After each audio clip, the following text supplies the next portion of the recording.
much for my grandparents because really not around. So yeah, so hopefully everyone has their oil started just to get it going. I am frying it in coconut oil. You can fry it in any other type of oil, like canola oil, vegetable oil. I've definitely done vegetable oil, but like when I was trying to do a diet, you know, I didn't want to let go of my fried food. So I was like, I'm gonna do coconut oil, it's a little better. So yeah, I'm gonna go ahead and try with coconut oil. And then also I'm gonna do some sautéed cabbage. I know when my mom cooks cabbage, she likes to use bacon, but I'm not doing bacon. It's basically gonna be vegetarian. So we're not gonna do no meat. I'm just gonna use like a little bit of vegetable broth. So the first thing I like to do is I like to do a little bit of prep. So I'm gonna go ahead and start with the cabbage. So I got about you wanna get about 2 pounds of green cabbage. Stuff out the way so you all can see. So what I'm gonna do is I'm gonna go ahead and cut this in half.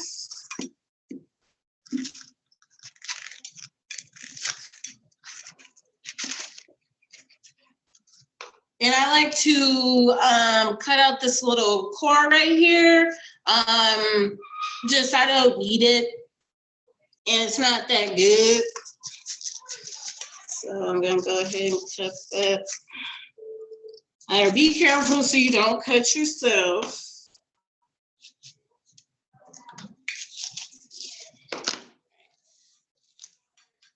I'm just gonna compost that. And go ahead and do it to the other one.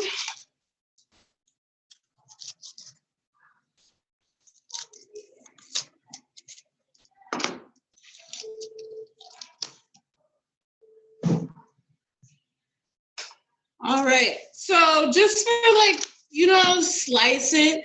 Doesn't have to be chopped or sliced a certain way. I would not say grate it, because if you grate it, it's gonna be more like a coleslaw. So you definitely don't want to grate it, but pieces like this, it's fine. You can also, I know my mom, she would sometimes have it look like cubes, but I started to just slice it. And if the piece is pretty long, my husband doesn't like them too long, I'll chop them in half. There we go.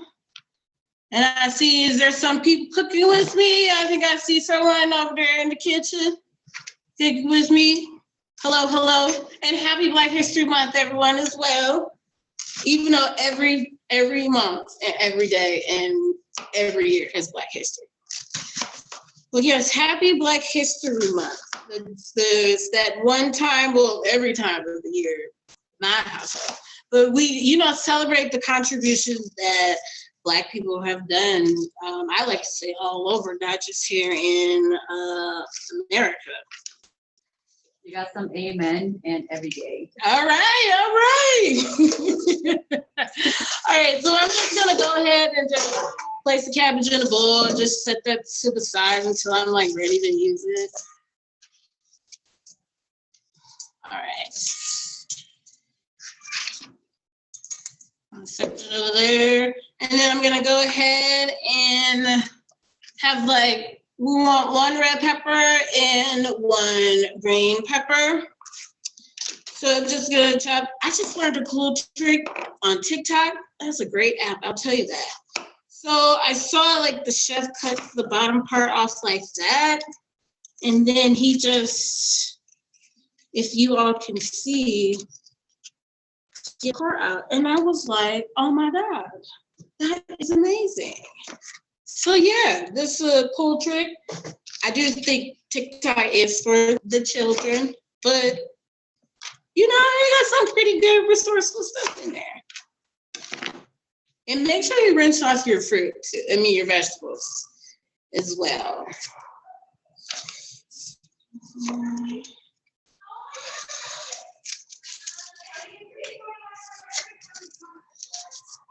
All right. I don't know if y'all can see, but I do have long nails. which I have mastered cooking with my long nails. I'm doing it for the culture, y'all. But no, I've had long nails for a long time, and like it definitely took some training. I've never cut my hand, but I've definitely cut like a piece of my nail. But I've got it down to a T.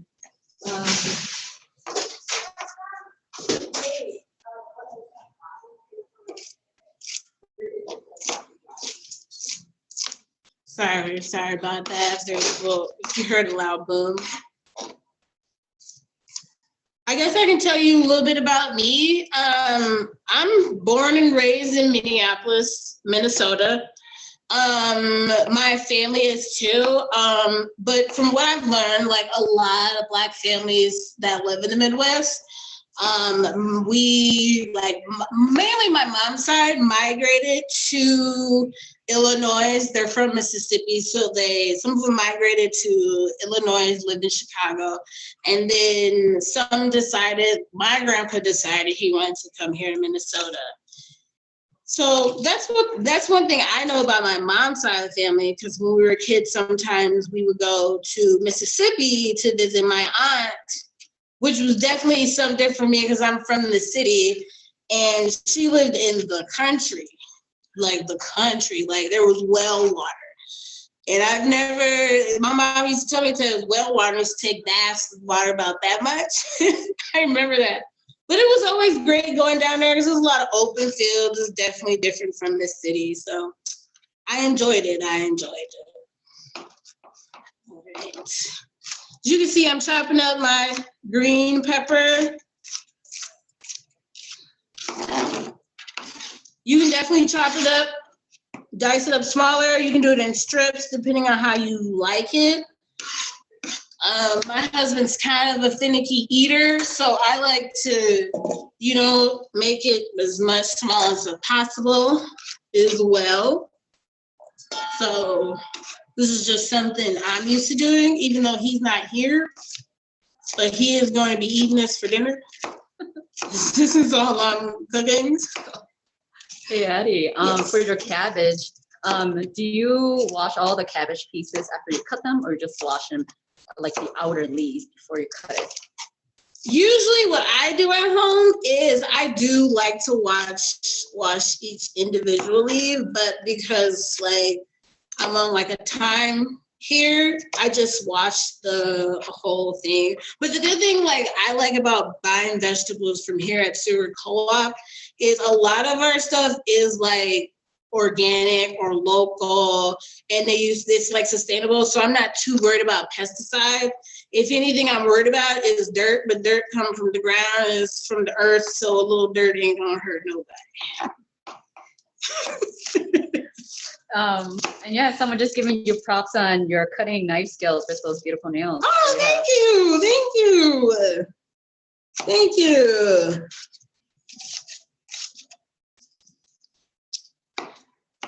I do what I can. And I've been cooking since I was maybe 8. I started cooking breakfast, and then ever since then I've just been cooking. So, and it was definitely helpful in my household because I don't like beans. And my dad would make smoked beans with smoked meat, and so that's when I was okay, I got to start cooking my own food. So now I'm going into cutting up some carrots. I'm just gonna thinly slice them. I'm gonna thinly slice them into circles. I know some people like to slice them, vertically, horizontal, depending on how you're looking at it.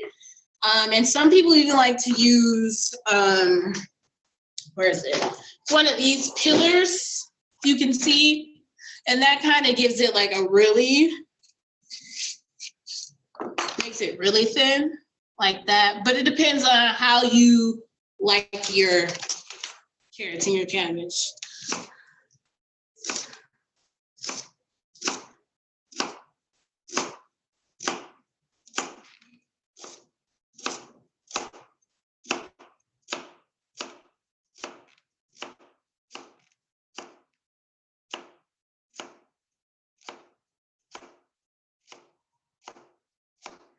Do I have any people from like out of state or like out of the country? I'm just curious. Like, how did you hear about this event? Like, curious. Yeah, one from Las Vegas, Oh, and then one from Alexandria, Virginia, and they want to salute Black History Month. oh, nice. And I think Sally Nixon, maybe you used to work there. Yeah. Black Sunday dinners, yum. Yes. Thanks for joining me today. I appreciate it. And Missouri. Oh, my husband's from Missouri. He's from Kansas City. Oh my God, that reminds me.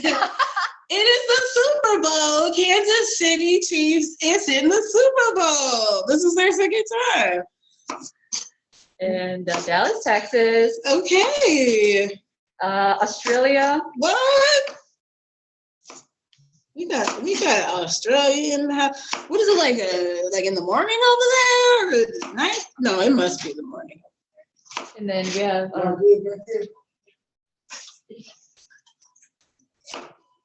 and then Ohio, Switzerland. What? I'm trying to go there. I'm trying to live there. Chicago. Okay, I have family in Chicago still. I got a lot of family in Chicago. But I'm from Minneapolis. We have a lot of people from Chicago here in Minneapolis. And then Chris from the UK said it's after 11 p.m. watching from bed. Wow. Okay. I'm done with that. Carrot. Okay, now I'm gonna move on to onion. This is like probably like a small, medium-sized onion. So I'm just gonna dice that.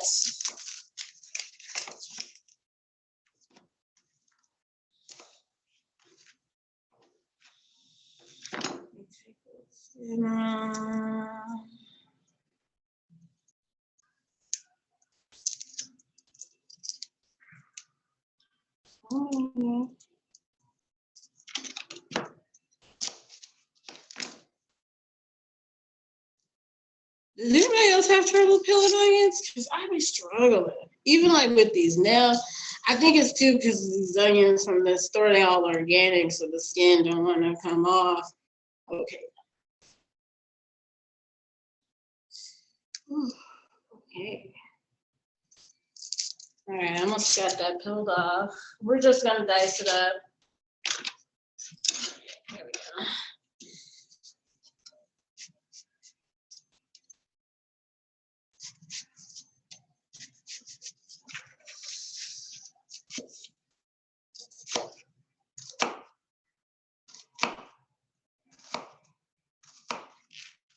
All right.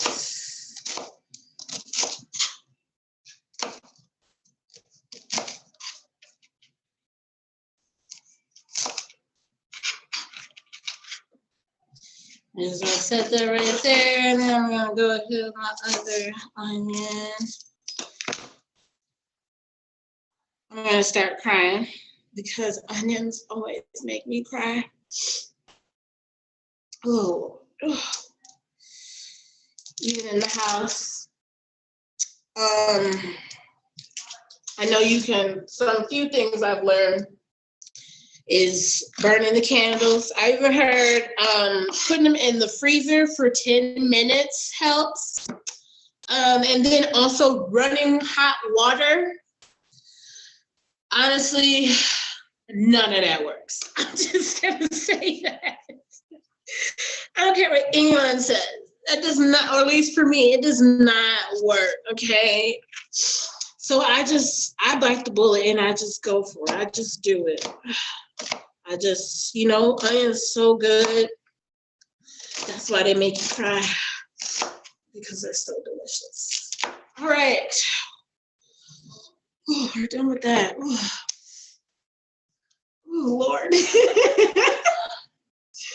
Onions, man. Oh, let me get the tissue over there. Yeah, I need some tissue. I need a towel. We got onion juice on that thing. All right, take a little intermission. I almost wore makeup today. I'm glad I didn't. Oh, okay. All right, so I'm gonna go ahead. I'm gonna chop up some garlic last because garlic can go in last since it burns up so easy. So I have my little heat going on, warming up my little pan. You guys can see it. So I'm gonna go and grab some oil. Okay, I'm gonna grab some olive oil. And we're just gonna do about like a tablespoon, two tablespoons. Pour it in there. I like to just, do what feels right with the bottle, But a tablespoon to 2 tablespoons definitely works. So I'm gonna let that heat up.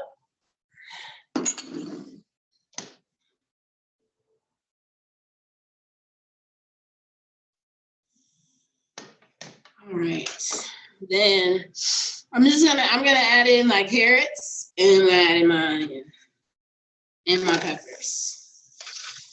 I'm gonna add in my cabbage once that gets just a little bit soft, not too soft.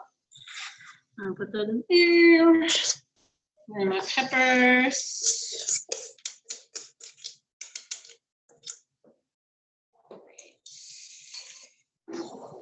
Go ahead. Put this up. Cook that till it's about a little bit tender, a little transparent. Mainly like your carrots are a little bit more soft. Now, if you like it crunchy, you can do it crunchy. I like mine really soft. So, then I'm just gonna go ahead and just sprinkle in about like 1.5 teaspoons of salt and like a 1/2 teaspoon of pepper.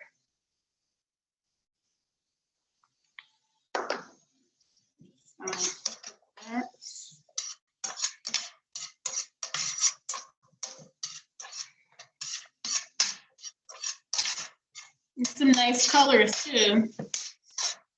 You want to see those colors. Now, some people don't do carrots with their cabbage. I like to add carrots and like peppers because it gives it some nice color too. I just don't want it to be green, and sometimes like it gets transparent so it looks yellow, I like to live my life in color. As you can see, I'm wearing all this pink. So I like my food to be a little colorful.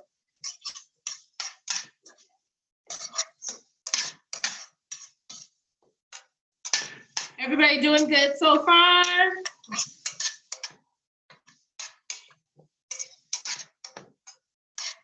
I do love the smell of like peppers and onions when it cooks. It does make me think of Sunday game day when my mom makes chili. I don't ever eat it because I don't like beans, but I always love that smell of like the onions and the peppers cooking, and also if you put celery in it, it's just the smells are so good. So yeah, that's doing good, doing great. I like to keep stirring because I've noticed when I cook at home, every time I leave my stove for a little bit with the onions want to burn. So I'm just gonna keep on stirring. But maybe that's a sign that I shouldn't leave my kitchen, but sometimes it's only for a few minutes. All right. It's looking good, it's smelling good in here.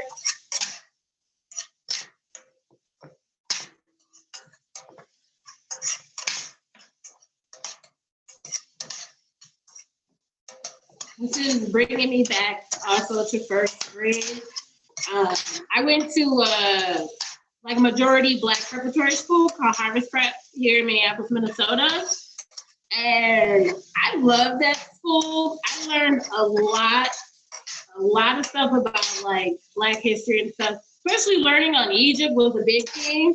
And then every Friday we would go in the auditorium and sing the Black national anthem, which was like my favorite thing to do. I love singing it.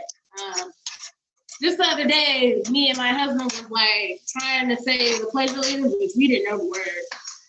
But I definitely knew the Black National Anthem. And I don't know the National Anthem song either. When I was in school, they taught us My Country 'Tis of Thee, because teaching kids the National Anthem, no. But I learned, Lift Every Voice, the Black National Anthem, I learned it no problem. All right, so now we got, it's a little soft and everything, so I'm gonna go ahead and add my cabbage. I have a piece of pork, I'm gonna take that out of there. So I'm gonna go ahead and add in my cabbage. You don't have to break it up, but I'm just gonna break up some of these pieces.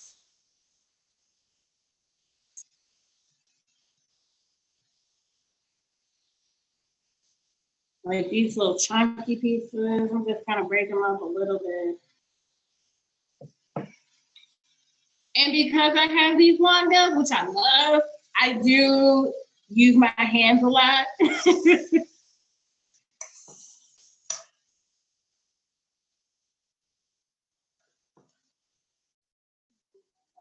right here, I'm gonna break up.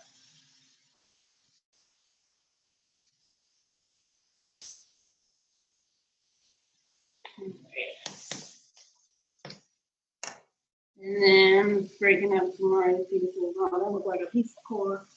All right. So now I'm gonna add in, oops.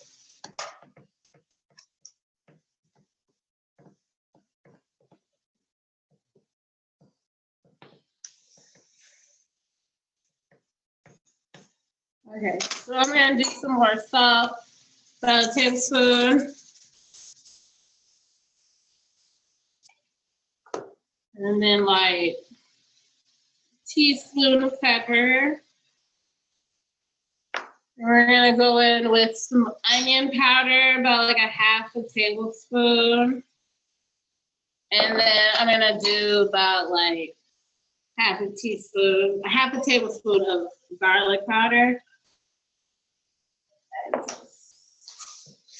mix that all together. And definitely taste it as you go. If you feel like you need more seasoning, add more seasoning. If you add too much, maybe you can add a little water it down a little bit. I've never added too much seasoning. Yeah. You can see it's starting to get a little transparent.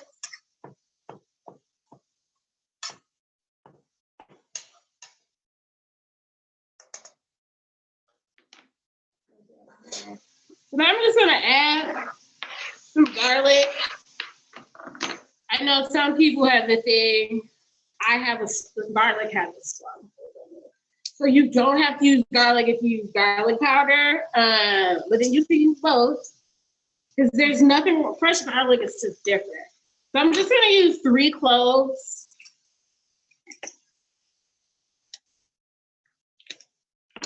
I'm gonna mince them up. I'm gonna take my skin out.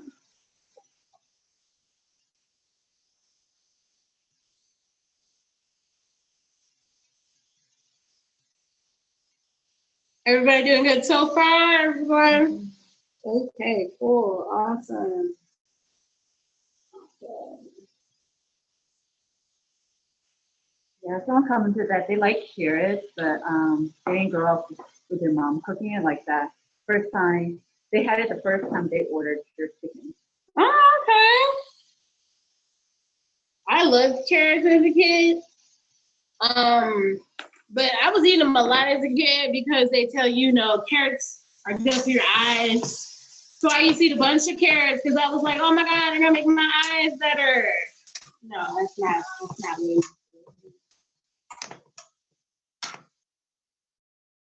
All right. Didn't stop.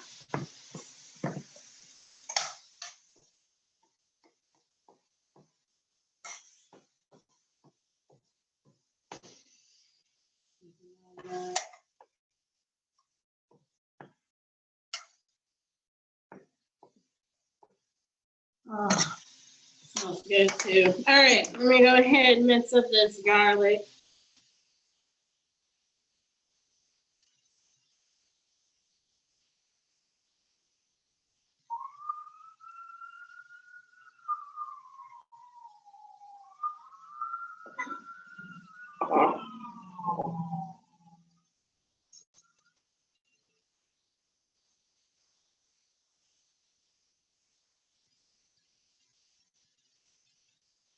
So I'm just curious if anybody, knows much about Minnesota, Minneapolis. Oh, I can tell you actually a cool thing, because, everyone knows Princess from Minneapolis, Minnesota. But I'm going to tell you some real tea, okay? This is some truth. So my aunt, Prince, my family, really knows Prince. Everybody in Minnesota, Minneapolis, my family knows Prince. No, for real, my family knows Prince.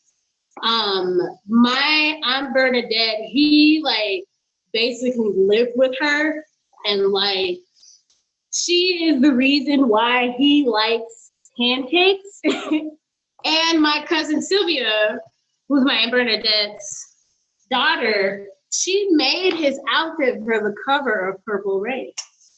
And he was also in a band with my cousin, whose name is Andre Simone, who was also a pretty popular singer here too. So just a little cool little thing. And my mom's sister was actually pretty good friends with him, and they used to banter all the time. He would tell her she's fat and ugly and she would never have a man. And she would tell him you'll never be famous, you'll never make it. But she got a husband and he did become famous and he made it. So yeah. All right, so now my cabbage is down a little bit. I'm just gonna add in a little bit, a fourth a cup of some vegetable broth. Give it even some more flavor. It's almost done too. So we're gonna move on to the next meal. And I'm just gonna taste it too, see if I need to add any more salt or whatever.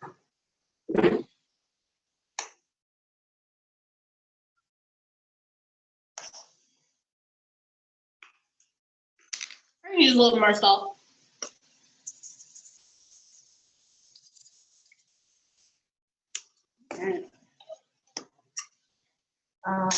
Someone asked, is there a reason for the order of the ingredients that were added, or can I just throw it all in together at once?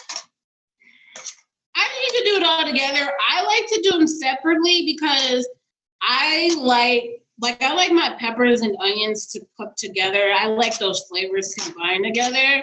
But you can definitely throw it all. Now, I actually would say maybe do the cabbage just a little bit last, because it don't take cabbage long to soften up. And then also, depending on how thick you cut your carrots, if you cut them a little on the thick side, you will have to cook those before. You can even put those in with the onion. So yeah, and then like I said, it also definitely depends on how you cut some of your, mainly the carrots, because carrots can be thick. So when I add that broth, I gave it a little nice brown color. So yeah, you want to cook that till it's tender, however soft you like it. It's almost done. It looks good, it smells good. All right.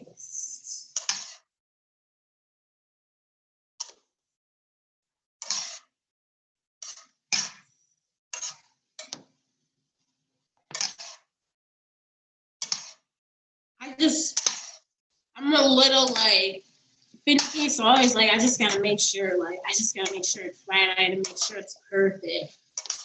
So that's why I said to your liking, if you want it soft and tender, cook it until you know it's soft and tender. Take your fork, get in there, bite into it. If you feel like you need more salt, add more salt. That's good. All right. All right, we got our cabbage done. Let me get a plate.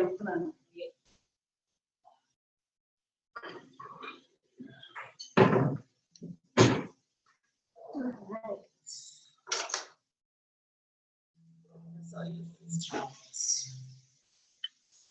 little bit on the plate.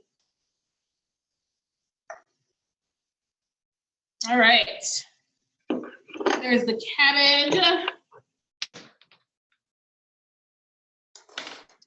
So now we're gonna move on to the fried tilapia. All right, all right, all right. Just my little frying pan is a little janky, y'all. So give it a little leeway, but it's my good frying pan. I'm just gonna give it some because I don't need it.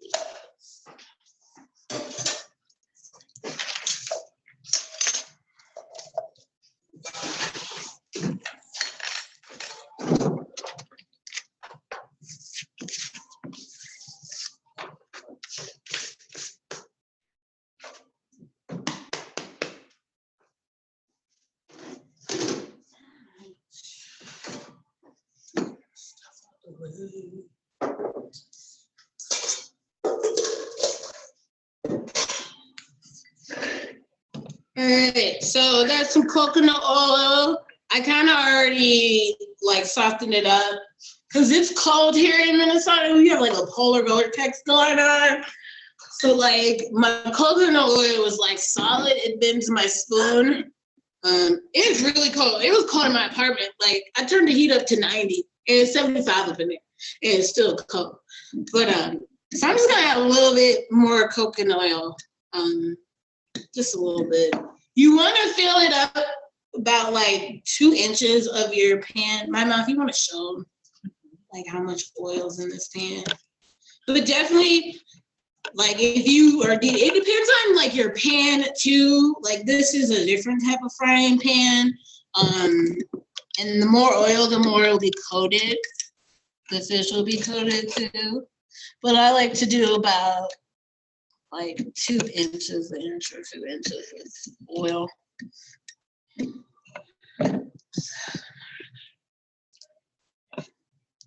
And I'm just let that heat up. Now, some of you may be thinking like coconut oil, what? Now, actually, coconut oil has a high burning point of 450 degrees, where vegetable and canola oil is 400. So if you think about it, if your heat is too high on your vegetable and your canola oil, you will burn your fish. I don't know. That's just my little theory. But it's also, like I said, it is a little healthier option. And then I kind of do like cooking with coconut oil because, like, especially like chicken, like if you make like some little chicken tenders, like on the stove or something, like on top, it gives it a nice little coconut flavor. All right, I got my coconut oil and set that to the side. So I have about a pound of tilapia. So it'll be, depending on how big your tilapia is, you see how many pieces you get. Our tilapia here is huge. So I just got about 4 pieces. But you want about a pound, so that can be like 4 or 3. But like I said, depending on how big your tilapia is. This is here at Seward. These are from here at Seward Co-op. I don't know if they're local or not. Are they local, the tilapia? I'm not most sure. of them are. If they're not, some of the fish we get are from Alaska. Okay. Yeah, well. I don't know. Okay. So what I'm gonna do is I'm gonna go ahead and I wanna season mine first. So our seasonings, yes, that's what we gotta get into. So I got some Old Bay. I love Old Bay. I was into this as a child. We make shrimp scampi. It's not real shrimp scampi, but it's what we call shrimp scampi. But Old Bay, you need to get it. Put it in your pantry. You have to have it. It's good on, like it said, crab, shrimp, and chicken. Get Old Bay. It changed your life. So I have about, about like 2 teaspoons Old Bay. And then I love paprika. I put paprika on almost everything, like all my chicken.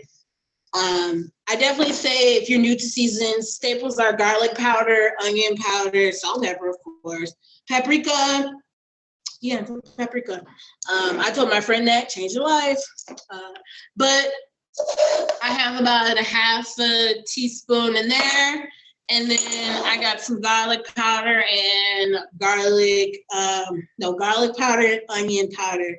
About, what is that, a half a teaspoon? So I'm just gonna mix those up in a bowl. Mix them together.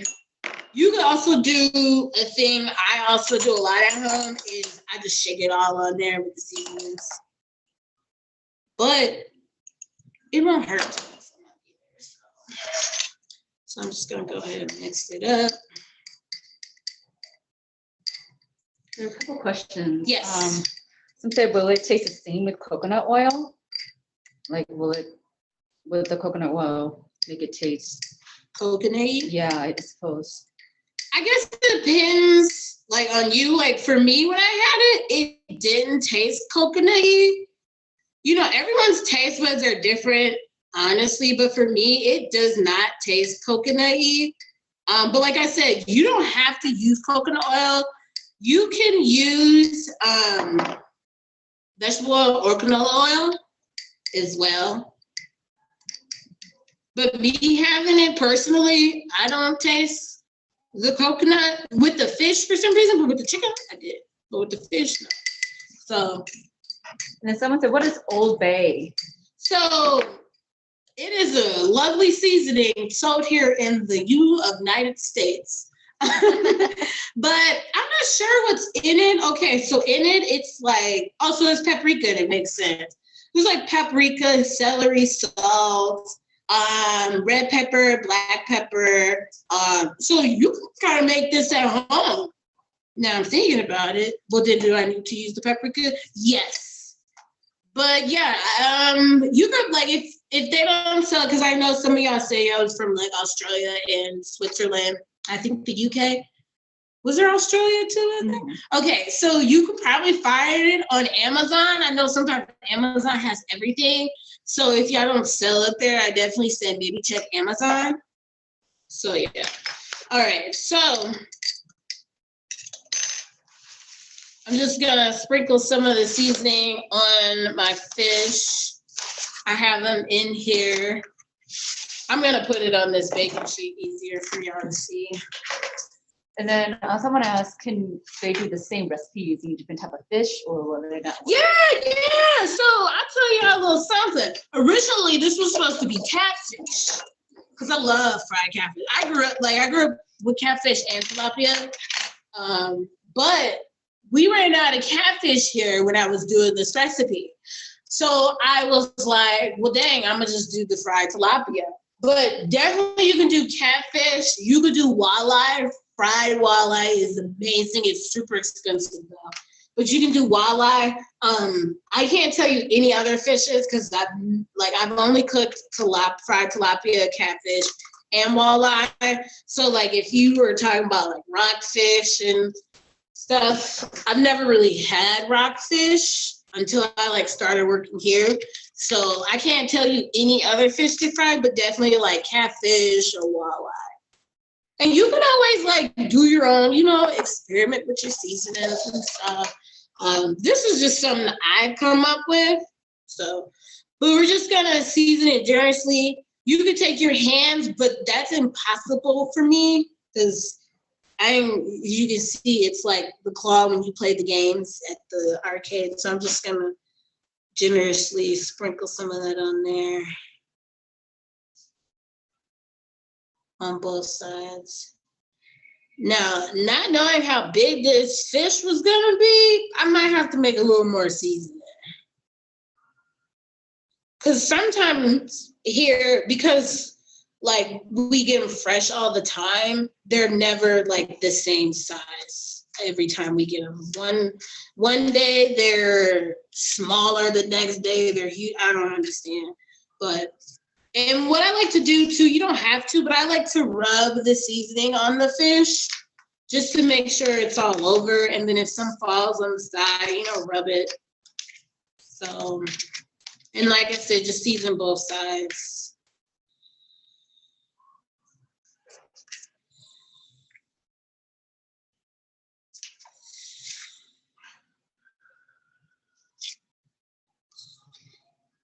And then how hot should the oil be? I'm wanting to know. Okay, so I'm just gonna tell you this. I've never grown up with like a heat thermometer or nothing, but this is a cool trick I've learned.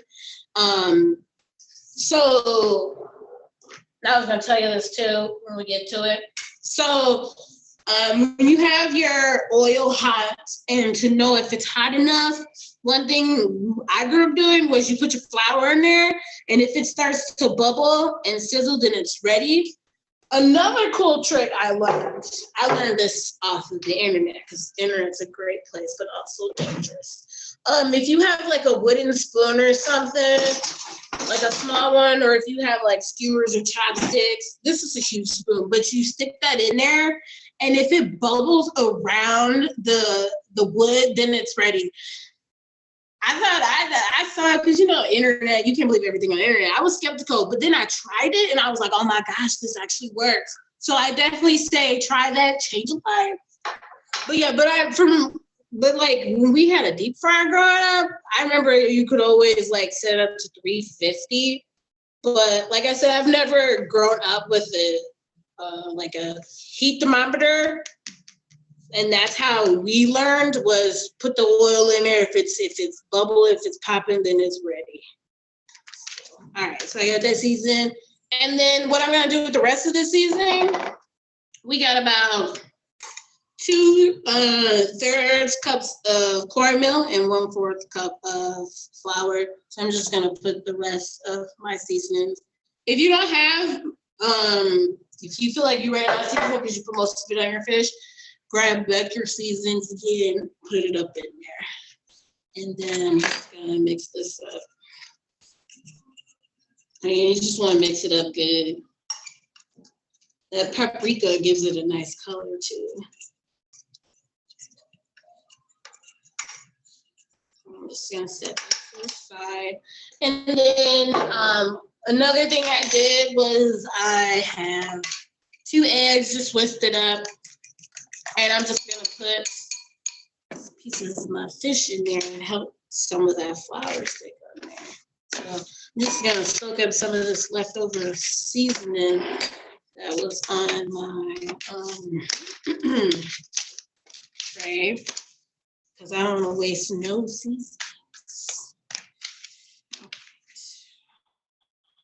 Okay, so I'm just gonna take my fish, and I'm just gonna coat it in some of this egg wash.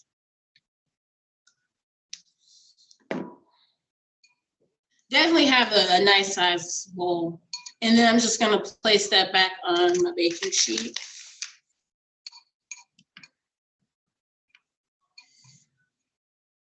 I'm glad some of y'all joined me to instead of watching the football game.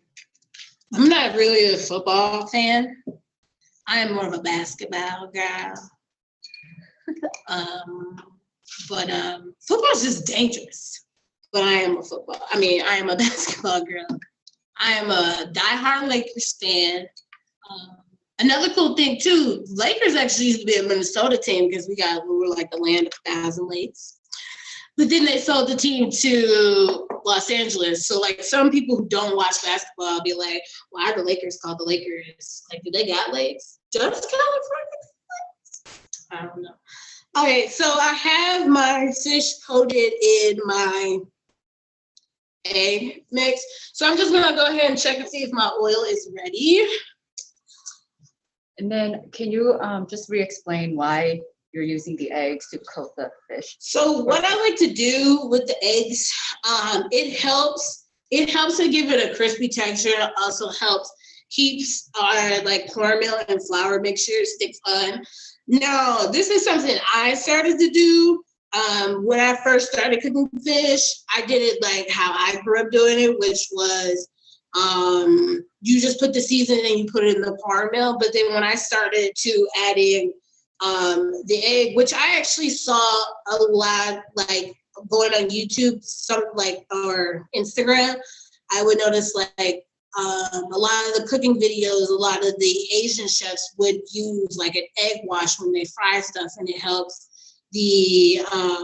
it stick on there and even more crispy. So I was like, let me try that. Oh, our oil's ready. I put the flour and it popped right up at me.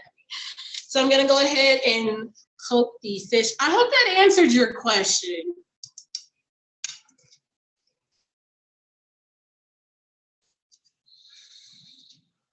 All right, so just want to make sure all the fish is coated.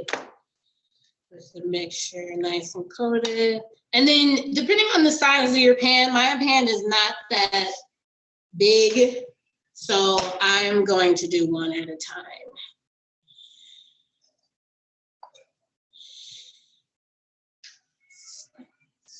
And there, be careful so you don't, if you need to, use a tongs. You don't want to, you know, burn yourself, but because my nails is long, I use. So yeah, we're gonna cook that for about like 6-7 minutes. But you definitely want to flip it. So I'd say like give it like maybe like 3 minutes on one side, then flip it. But since we're also deep frying it, it's still cooking some of it at the top. But I always still like to fry it because there's always a piece that's sticking up. So I want to flip that up. So like, depending on how much oil you put in there, if you put a lot of oil in there where your whole fish is like just it's in the oil, then you don't have to flip it. But if you use like the amount I did, then you definitely want to flip it. And a good detail to know when your fish is done too is if the oil has calmed it down, that means your fish is ready. So yeah, we're just gonna let that cook. I have any questions or anybody, you know, anybody know any cool, interesting like Black History facts? I just learned the guy who invented the super soaker was a scientist. I didn't know that. Very interesting. So yeah. Someone says it works better to coat the egg wash before you do the spices. Doesn't matter. And they said that would. I guess it don't matter. I mean, me personally, I like to season my fish first and then put the egg wash in there. Like for some reason, I just feel like if I put it in the egg, does the recipe tell you to put it in the egg wash? Oh, my bad. Yeah, you can, but it's up to you.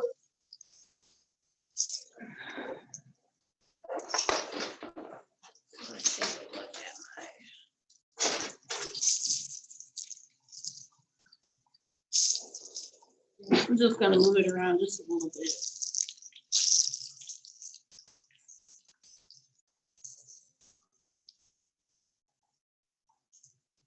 Either or, it's as long as that seasoning sticks on that fish, just make that's the important part.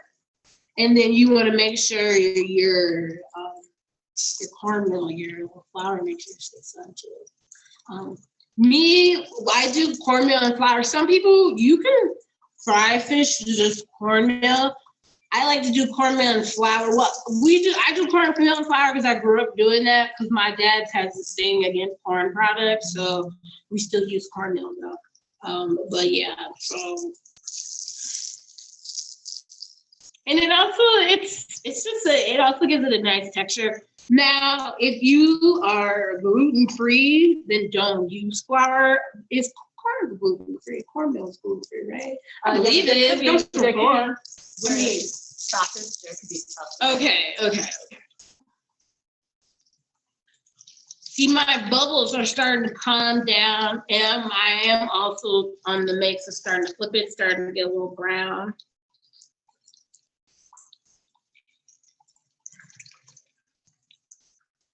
Looking good.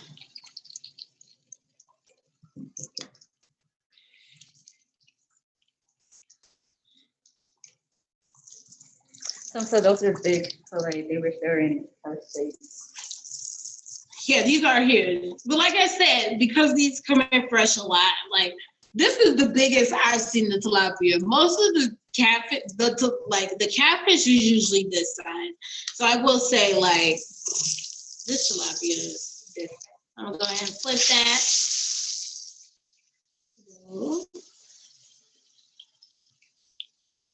And then then I'm just gonna get another baking sheet, or you can get a plate. But I need something to drain the.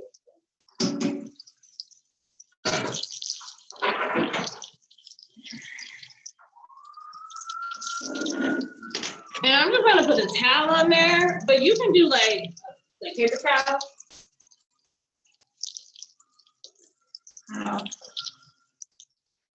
And I am working on, I prefer to work on open fire. I don't really like these flat, these new age kitchen stuff because like you can't control the temperature. I prefer fire because you can control the temperature of the fire. But, and then we're just gonna repeat the next step. We're just gonna go and take our other piece of fish. We're gonna get ready to cook that because that one's almost done.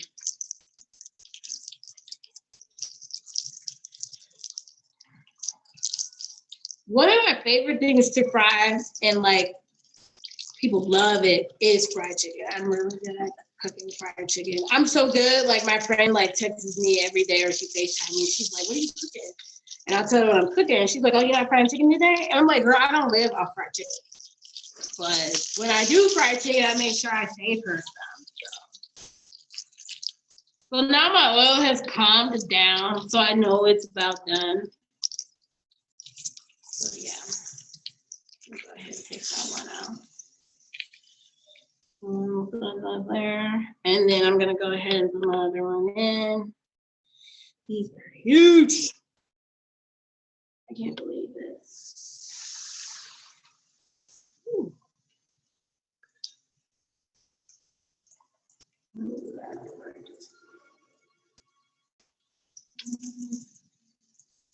Sandra wrote that I learned today from church this morning from our Black History program about the Green Book. Apparently, this was created by the Green Book Vacation Tour in 1939 to 1941. It apparently was like a tour guidebook of Black eating places. Yes. Did anyone else hear about this? Yeah, it is. Yep, that was the thing. It was like back in like Jim Crow era and stuff. Like it was a book for Black people to know, oh, this was a safe space I can go to while I'm vacationing. I wish we still had stuff like that, you know, like I know where to go to, you know, books like, oh, this is where I go to, this is where it's happening at. So yeah, it is. I learned about it too on one of Killer Mike's. He had that little Netflix little show.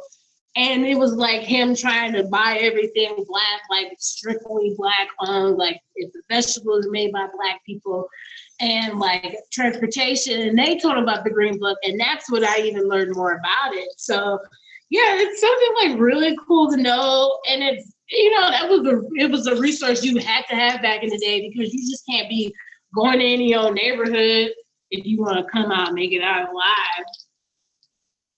So, but yeah, cool. Anybody else got anything interesting? One of my favorite people, Black history, but I mean from Black history, or just in general, one of my favorite people, is Dapper Dan, and I'm gonna tell you why. If it wasn't for Dapper Dan, we would not see a lot of well, you know how like if anybody's familiar with Louis Vuitton, they have like the LV on everything. That's from Dapper Dan. And like back in the day, you know, designer stuff cost too much, and they really weren't trying to let Black people wear it anyways. So, you know, basically like, was it like bootleg, what do you call it? You know, make your own logos and put it on like jackets and stuff, and rappers will wear it in their videos. Yeah, and then like, you know, once, you know, rap got really popular on MTV, you know, people are getting into it. But if it wasn't for Dapper Dan, that would not be a thing. I mean, we do set a lot of the trends in America, but like he changed the game with fashion. So, and I'm you know, I grew up listening to hip hop. I grew up listening to a lot of stuff. Like funk. I don't know if anybody knows Parliament is George Clinton. I grew up listening to them. Grew up listening to gospel music. There's a lot of stuff, but definitely like rap and hip hop. Because I had, when I was a kid, my siblings were teenagers. So listen to a lot of like rap and stuff, and just even learning about it and how it influenced like America culture. Like even though like rap's been out since the 70s too. I definitely recommend if you like rap or hip hop, I recommend this documentary series on Netflix, Hip Hop Evolution or Revolution. But it talks about like hip hop over the years and in different like areas like rap in like the East Coast and the West Coast, and it gets into detail in the South. So that's a good one. If you're I'm gonna put that one. That one's good. One of those gathered in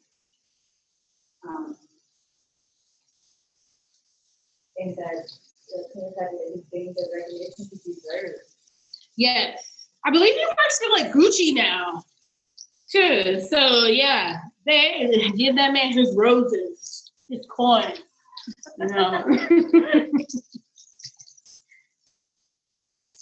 So yeah, this is pretty much like we're pretty much almost done. Oh wow, it's 6 o'clock. We were just vibing and stuff, you know, what we do up in here.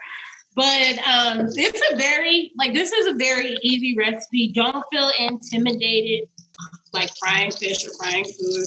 If you mess up, always try again. That's what I tell my husband, because he gets so defeated when he messes something up. But yeah, this is definitely a great like something to eat, you know, Sunday dinner, something simple. It's very affordable. One thing about soul food, it is very affordable, and mainly because like a lot of soul food is like made from scratch that slave masters didn't want to eat, so they give it to Black people, and we just made do out of it. And a lot of it is very affordable too, because you know, majority of us, you know, didn't have money. So, you know, you use your resources, you got your seasonings, you make it together, and you eat it. So yeah. Well, this piece is up done. I take that off. So since I just did the two. I don't need to cook all for it. But I'm gonna go ahead and plate the other piece of tilapia, the prettier one. So yeah. How do you know again when the fish is done? So you know when the oil has calmed down, but it's about like 7 minutes. So it'll take about 7 minutes, but definitely like when you know your oil has calmed down. But then another thing you can do is you can always peek in it as well. But yeah, here is our finished product. And then I don't have no hot sauce, or it's upstairs in my office. But you know, top it off with some hot sauce, or if you like tartar sauce, have it with some tartar sauce. But yeah, thank you all for joining me. I do have another class coming up. I believe on the 21st. I'm doing stewed okra and tomatoes with bacon. You have it as a main dish or a side dish. I'm gonna do it with some rice on it. So if you're signed up for that class, you can go on our website, Seward Co-op, Seward.coop, so that's Seward.coop, where you can sign up for that class. And I do have another class as the vegetarian jambalaya, but that is sold out, but there is a waiting list if you see if you want to get in. I don't know how people heard about it, but I'm flattered. But yeah, thank you all for joining me today. I hope you all enjoy the dish and cooking with me, and hopefully I see some of you all next week. So yeah, thanks for hanging out with your girl. Have a good night.